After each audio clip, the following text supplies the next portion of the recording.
Good evening and thank you for joining me on Black News Tonight. I'm Mark Lamont Hill. The second week of jury selection comes to an end in the trial of 3 white men accused of murdering a black jogger in Georgia. The process was scheduled to only last 2 weeks, but as selection continues to drag on, potential jurors are becoming frustrated. BNC's Dre Clark has more.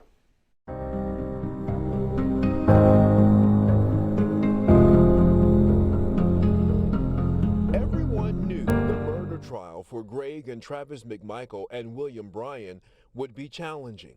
The biggest challenge, selecting a fair and impartial jury. 1,000 people in Glenn County, Georgia, where the trial is being held, received a summons to appear for jury duty. Many of the potential jurors know the defendants on a first-name basis, and almost all of the potential jurors have heard the name Ahmaud Arbery and seen the cell phone video of him being shot and killed at the hands of the McMichaels. We are trying to move through this efficiently, but again, we don't do things quickly just for the sake of getting through matters. The judge estimated it would take 2 weeks for jury selection, but the selection process has been slow, frustrating potential jurors who have to sit and wait in a room for hours, and also for the attorneys. On at least 2 days so far, court did not adjourn until close to 9 o'clock at night. Those are long days. That's 12 hours in court, and doing that day after day is pretty taxing. The community is also anxious. Ahmaud Arbery was killed in February 2020. 3 months later, video of the shooting was posted on YouTube, provoking a media frenzy and causing emotions to run wild across Glenn County. What happened was not right. It's not us, and we are better than that, as you said, and we're going to get better through this. Ahmaud Arbery's parents haven't missed a day of court.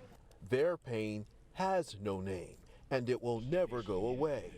But getting 3 guilty verdicts will help heal their hearts and this community. Justice delayed, but not denied, they say. God is going to let a guilty verdict roll down out the sky. Right. It's time to finish this jury process. Stop delaying it. Stop dragging it. It's time to start the trial. I'm Dre Clark for Black News Tonight. The city of Philadelphia has agreed to settle in the wrongful death suit of Walter Wallace Jr. Wallace was shot 14 times in front of his parents' home during a mental breakdown by the Philadelphia police last year. The Philadelphia Inquirer has reported that city officials agreed to pay this family $2.5 million. A city spokesman said, quote, "Mr. Wallace's death emphasized the urgent need for additional support for those with behavioral health challenges and their families." In other news, the U.S. and United Nations continue their opposition to the military junta now running Sudan, as President Joe Biden called the takeover a grave setback. Biden joined many in the international community calling for the Sudanese military coup leaders to free detained government personnel and others immediately. They also urged for the return to a civilian government, as violent clashes between Sudanese soldiers and protesters have claimed the lives of at least 11 since Monday. Military and civilian groups had been sharing power in Sudan since former President Omar al-Bashir was ousted in 2019. But tensions boiled over after a failed coup attempt linked to followers of Mr. Bashir back in September. And according to organizers behind the Sudan page account on Instagram, an intercontinental millions march protesting the military junta is scheduled to take place at various North American and European sites tomorrow. There's a new revelation to the bombshell independent probe late last month that uncovered dozens of aid workers being tied to a sex-for-hire scandal in the Democratic Republic of Congo.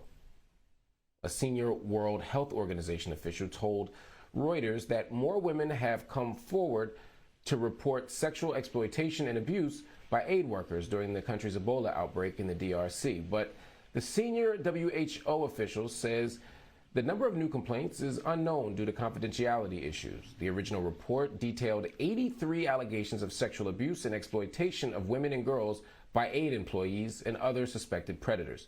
According to the report, at least 21 of the accused were employed by WHO. In addition, some of the victims became pregnant, with some forced to have abortions. There are also reports that the European Commission is halting the disbursement of funds to WHO programs in the DRC due to concerns over how the UN agency handled the Sex for Jobs scandal. And now to a story we've been following closely here at Black News Tonight. A UN special envoy joins the growing call for the United States and other Western powers to remove their sanctions on Zimbabwe. Elena Duhan, who is the UN Special Rapporteur, expressed concern after completing a 10-day fact-finding inquiry into the impact of sanctions on the landlocked Southern African nation. According to Duhan, the imposed sanctions are diminishing the quality of life for Zimbabweans who have been made to suffer under the restrictions. Rutendo Matinyare, the chairperson of the Zimbabwe anti-sanctions movement, joined us this week to talk about the aim of the movement. What is your group doing to get the sanctions lifted?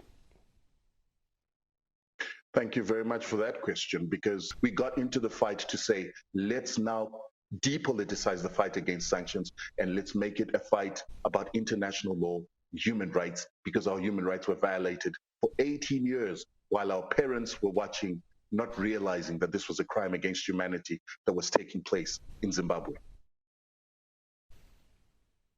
Be sure to join the conversation. We want to hear from you. Head over to our BNC Instagram and Twitter pages.